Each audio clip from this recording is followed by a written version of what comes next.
Looks like we've been busted. Let's get a divorce. We're going to move out of this house. Yeah, divorce seems like the only option.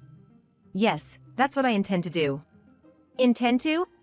Do you guys understand what you're doing? James, you're going to abandon your newborn child.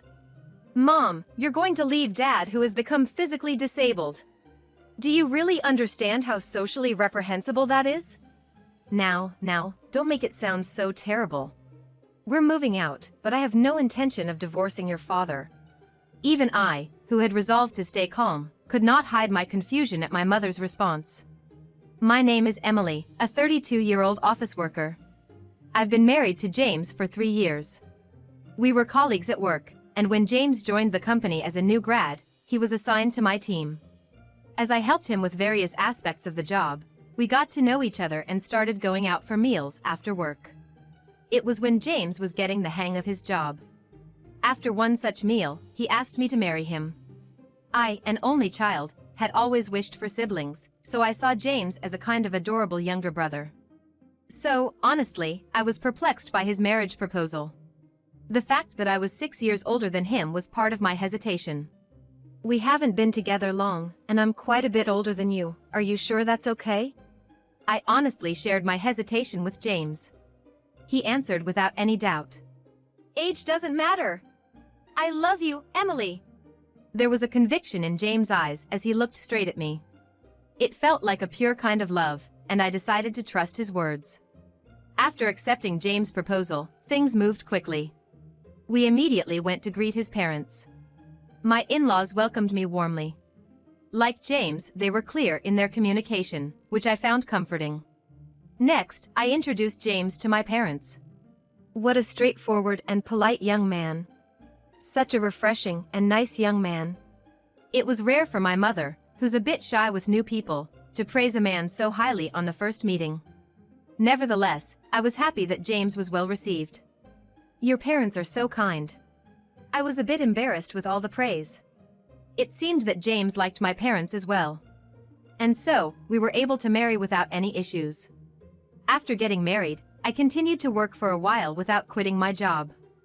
Thanks to the company's consideration, James was transferred to another department, but my straightforward and honest husband was quickly liked in his new team.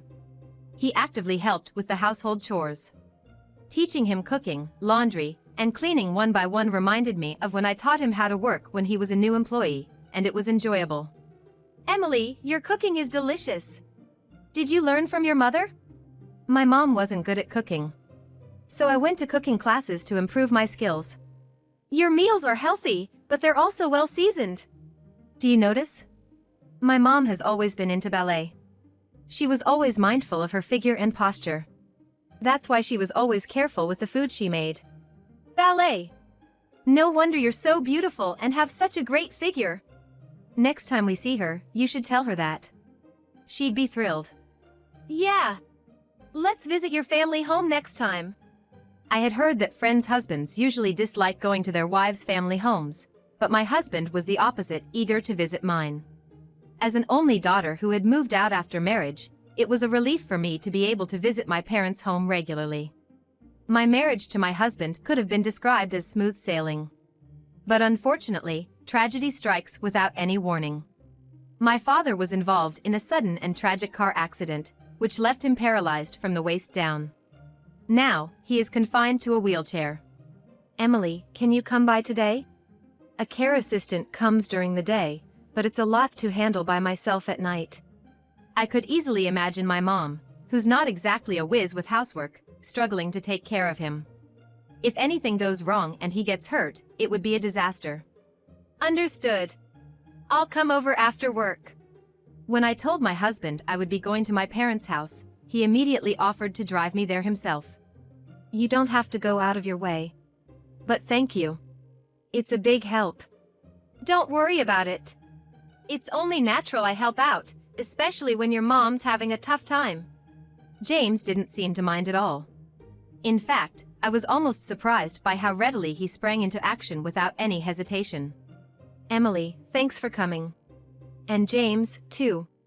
I'm so glad you're here. Your dad will be so happy. Oh, don't mention it. I've been meaning to come by for a while. Emily, could you check on your dad? It's about time for his bathroom break. Sure. I'll go to his room now. Is there anything I can help with? Please, don't hesitate to ask.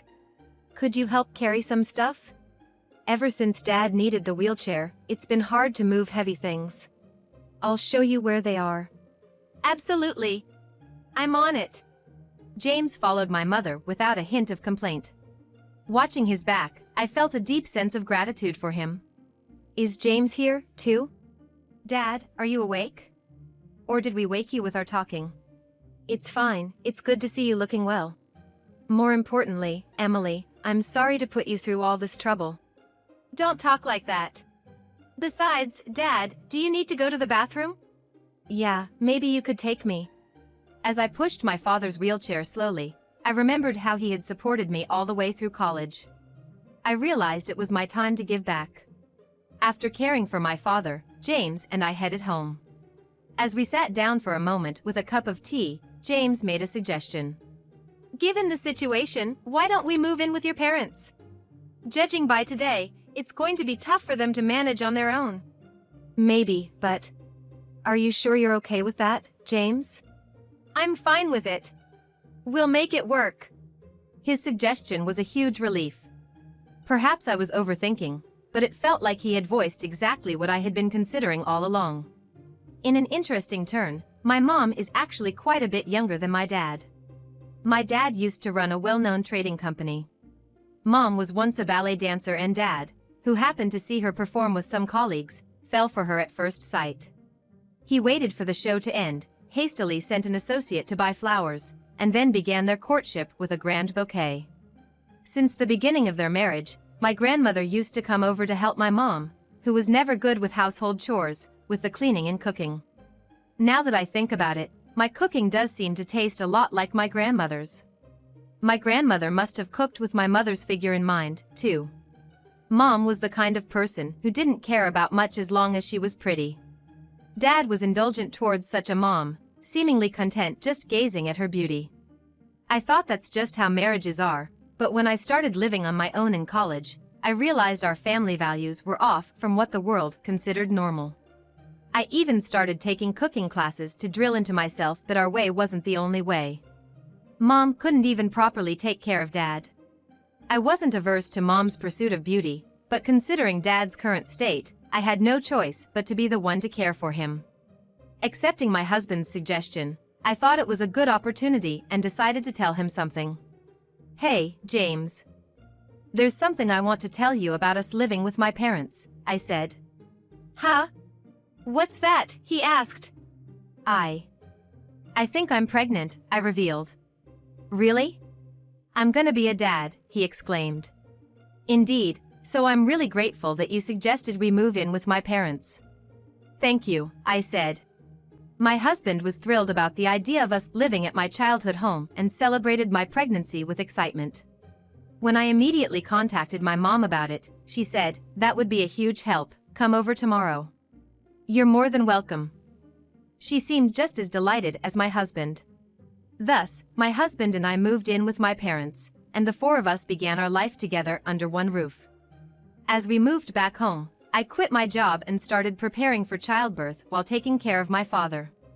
Even my mom, who was indifferent to household chores, started to help buy shopping for groceries and daily necessities I noted down. My husband also cared for my father's health, and my dad seemed happy to have another man to talk to. It might sound ironic, but I feel like my father's injury has brought us closer together. Our family time, 4 of us together, was made possible by my husband's suggestion, and I want to thank him again for that. Hey, James. I want to go shopping, can you drive me? It's a bit of a drive to this supermarket, but they've got really good deals on meat. Got it. I'll go with you anywhere. It had become a weekend routine for my mom and husband to go shopping together. I wondered what people thought when they saw my youthful-looking mom and husband together. They might look more like siblings than mother and son. That's how young she looked. Time passed, and I safely gave birth to a healthy baby boy. My entire family celebrated and congratulated me on the birth. My father seemed exceptionally overjoyed, looking at his first grandchild with a smile I'd never seen before. Since it's a boy, there's no telling, he might take over the family business one day. With the family growing, I knew our home would become even livelier, but then tragedy strikes when you least expect it. One day, when I was about to go out to buy diapers and baby formula, the items were out of stock at our regular store, so I decided to return home and drive to another store that sells baby supplies. It was a holiday, and my husband was home, but I didn't want to bother him and risk him buying the wrong items, so I drove myself. "Why don't you hit up a cafe after shopping and take it easy for a bit?" my husband said as he saw me off at the front door. I remembered his face as he said that, caring for me, but I also had an odd feeling of dread. Caring for me, but I also had an odd feeling of dread. It hadn't been long since I'd given birth, and I wasn't fully recovered. Normally, my husband would insist on driving, even if I said I was fine. Without realizing it, I turned the car around and headed back home. I could come up with any excuse for why I came back so suddenly. As I approached the house, I heard a strange noise. Following the sound, it seemed to come from my mother's room upstairs. What used to be my father's spacious room on the second floor is now our bedroom, and with my father in a wheelchair, he has a room on the first floor. My mother's room is next to ours on the second floor. I first peeked quietly into my father's room. Dad was lying in bed as usual, in the middle of his nap. There's no sign of Mom and my husband on the first floor. The bad feeling I had since making a U-turn with the car had turned into a pit in my stomach. With each step I took up the stairs to the second floor, a strange noise grew louder. When I reached the second floor hallway, the strange noise was accompanied by a woman's heavy breathing. There was no room for doubt anymore. I was surprisingly calm. In front of my mother's room, my bad feeling turned into certainty. I took out my smartphone and pressed the record button for video just as I opened the door. There were my husband and my mother, naked and embracing. Silence followed. Anything I would say to the two of them, agape and silent, would be in vain. I said quietly, "Anyway, both of you get dressed and come downstairs." As I went down the stairs, I realized the camera was still recording and pressed the stop button. I don't want to watch what I recorded, but it will serve as evidence if needed. "When did you two start having an affair?" My husband wouldn't look at me, his head bowed. In contrast, my mother sat in a chair, crossing her legs with a defiant look. "I'll be clear since we're caught, it wasn't long after you two moved into this house. James told me he loved me. Is that so?" "Sorry, Emily. Your mom was so attractive, I couldn't contain my feelings." I thought the one who couldn't contain their feelings was rather me. Even I, trying to appear calm, had my limits. "There's a line between feelings you can and can't control. It doesn't matter what's forgivable or not at this point, right, James?" "Yes. We knew it wasn't forgivable from the start. So we have a plan for if it ever came out, right, James?" "Caught out. Let's divorce. We're gonna leave this house." "That's right, divorce is the only option." "Yeah, that's what we're gonna do." "That's what you're gonna do. Do you two understand? James, you're abandoning your newborn child. Mom, you're leaving behind Dad, who's become disabled. Do you understand how socially reprehensible that is? Oh, don't make it sound so dreadful. We may leave this house, but I have no intention of divorcing your father." Even I, trying to stay calm, couldn't hide my confusion at my mother's response. "Leave but not divorce, what do you mean? Do you have any idea how many years I've been married to your father? As his wife, I have a right to his inheritance. If I divorce here, I won't get what's due to me." Incredibly, my mother refused to divorce my father just to lay claim to his inheritance. Indeed, even if they live apart, being married entitles her to a share of the estate. How utterly greedy, it's despicable. I'm simply asserting my rights. If there's something to be gained, why on earth would I divorce and miss out on it? I was so astounded by her avarice that anger didn't even begin to cover it. "James, I am absolutely divorcing you." Until that moment, my husband had been looking down, but perhaps moved by my mother's words, he looked up and gazed at me intently. I understand, but depending on the conditions, I might refuse the divorce. Conditions? What conditions? The condition is that you and your dad accept that your mom won't divorce your dad. I'm fine with divorcing you, but in exchange, I want your mom and your dad's marriage to stay as it is. Evidently, he was being manipulated by her. How can you expect me to accept such terms? How corrupt can you both be? If that's the case, then I can't go through with divorcing you either. No need to worry about child support. So, what'll it be? I realized I was in a losing position. But I couldn't give in to my husband and mother's demands. I can't make this decision on my own. I'll discuss it with my dad before we decide. With that said, I made my way to my father's room. The door to my father's room was slightly open. Before I could say anything, my father signaled me to be quiet and started speaking softly. Emily, don't worry about me and proceed with the divorce from James as soon as possible. I was sure he had been listening to our conversation. But if I do that, you won't be able to leave that woman. It's okay. I have a plan. Do as I say and divorce that man right away. His physical strength may have faded, but there was a definite vigor in my father's eyes and his words carried weight. Following his direction seemed undoubtedly the right thing to do. I followed my father's advice, agreeing to divorce James and to accept the preservation of my parents' marriage. When that man passes, make sure you tell me right away. With those final words, my mother and former husband left the family home. Dad, I'm sorry. All of this is happening because of me. It's all because I married that man. Don't worry about anything. Soon enough, those two will receive their just deserts for their wrongdoings. I was unable to grasp what my father had in mind. Yet, I could tell he had a definite strategy in his eyes. What's your plan, Dad? I'm not naive, the plan goes like this. And so he explained his plan to me, slowly and carefully. So that's it, we can certainly punish them now. Since then, I've been able to live my life without worrying about those two. During the day, I asked a caregiver to take care of my father, and I started working again as a company employee. My son grew up healthy and strong. I got used to taking care of my father after returning from work. My dad played a lot with my grandson. When I saw them playing happily together, I realized that my son had something of my father in him, more than my ex-husband. I hope that when my son grows up, he'll be like my dad. During these busy days, 3 years passed.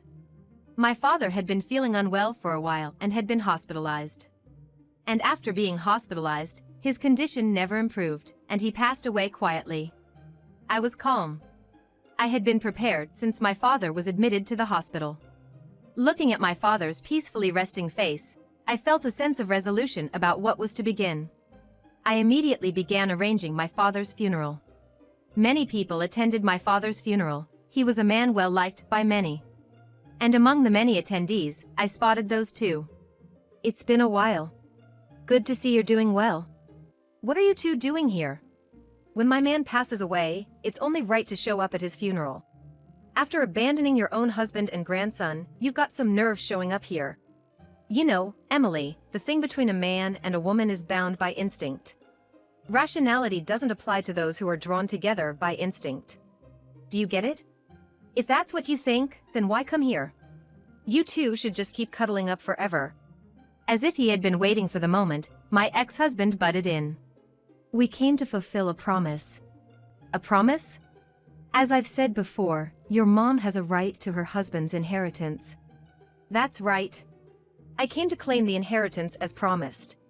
Tell me quickly how much I'm getting. When they brought up the inheritance, I had already decided what to say in response. I understand. However, there's not a single cent of inheritance for you to receive. Huh? What nonsense are you talking about? Don't try to act tough by lying, Emily. She should be entitled to a statutory share. There's no inheritance for someone who is already divorced to receive. When did I ever divorce that man? I don't remember agreeing to a divorce. Mom, have you forgotten? You once forced a divorce paper on my father with your name signed on it. The faces of my confident mother and ex-husband seemed to twitch a bit. I continued, pressing the point. My father kept the divorce papers you forced on him. Not long after you left the family home, I filed the divorce papers. There's no expiration date on a divorce paper. This means that at the time of submitting the divorce papers during my father's lifetime, the divorce was finalized. You are nothing more than a stranger with no relation to my father. You're not eligible for any inheritance. Can you understand that? Not by instinct, but by reason? I could see my mother's and ex-husband's faces turn pale. Do you get it now? That's why I have nothing more to say to you. This is not a place where you should set foot. Before I knew it, a large number of attendees who admired my father had gathered around us. And all of them directed hostility towards the two who had betrayed and hurt my father and me.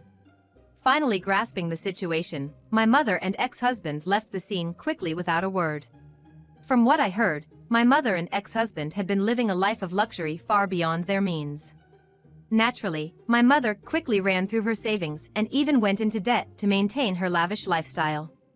At their wits' end, they heard of my father's passing and had hoped to use the expected inheritance to pay off their debts. But their plan had completely fallen through. I have no idea where those two are or how they're living now. What becomes of them is of no concern to me. I started working at the trading company my dad ran a few years back. My dad, when he was alive, took the time to teach me the tricks of the trade. Thanks to his efforts, I was able to take over as president of the company he nurtured. Now, as president, I'm raising my son while protecting the company my dad built. Day by day, I see more of my late father in my son's face. Someday, I hope my son will take over the company that my dad raised and I've been safeguarding, and make it even greater. But even if my son chooses a different path, I'm gonna support his dreams all the way. As a parent, it's my duty to be there the day my son stands on his own 2 feet. No matter what, I'll never betray my son, because that's what being a parent is all about.